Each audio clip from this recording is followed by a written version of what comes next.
Hi guys, may pala sa akin natin kanina. Ayan. Ang ganda, pero basahin natin ang warning.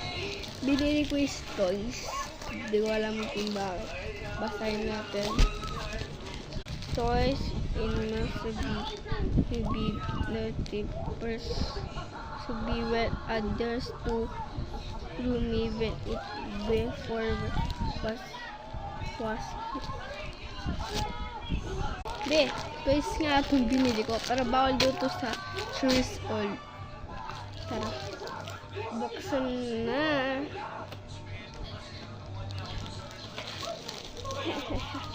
Marami itong binili ko pati ka. Comment ka lang kayo sa kwarto guys.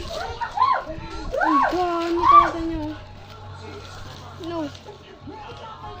Comment ka part 2.